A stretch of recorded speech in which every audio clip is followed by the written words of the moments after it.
إن الله تبارك وتعالى حي قيوم يقبل العمل، عملته بالليل، عملته بالنهار، عملته في رمضان، عملته في شوال. ماذا بعد رمضان؟ إذن فالله عز وجل يعاملنا بالفضل. فما الذي غرك به وجعلك تدبر عنه بعد رمضان؟ لا يحصي عليك بعد رمضان، أو يغفل عنك فلا يراك بعد رمضان. لماذا نعامل الله عز وجل هذه المعاملة؟ ولماذا لا نقبل عليه دائما في كل يوم وفي كل شهر بعد رمضان؟ هذا عقوق لله عز وجل، وإن الكريم لا يجب عليك أن تعقه، هذا لؤم.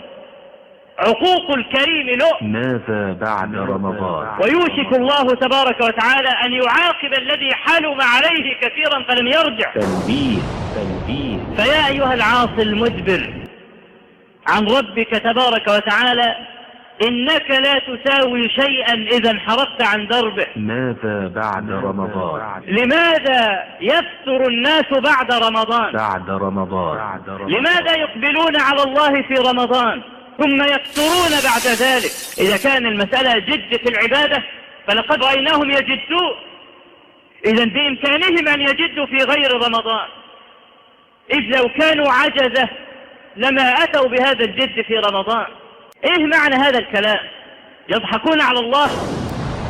أول ما يظن أنه أخذ ليلة القدر خلاص ينام. ليه هذا التفريغ؟ ليلة 27 مساجد ملآنة، ليلة 28 فرغت المساجد. لماذا نعامل الله عز وجل هذه المعاملة؟ ولماذا لا نقبل عليه دائما في كل يوم وفي كل شهر؟ ينبغي أن نحقق العبودية لله تبارك وتعالى في أنفسنا وأولادنا. شهر رمضان شهر طاعات نعم، ولكن الله تبارك وتعالى يحب العبد إذا عبده في وقت غفلة الناس. علاج هذا الإدبار أن تحب ربك. محبة الرحمن تبارك وتعالى هي التي تسهل عليك العبادة، فلا ترى فيها تكليفا ولا مشقة. نسأل الله تبارك وتعالى أن يرزقنا حبه وحب من أحبه وكل عمل يقربنا إلى حبه. اللهم اجعل حبك أحب إلينا من الماء البارد.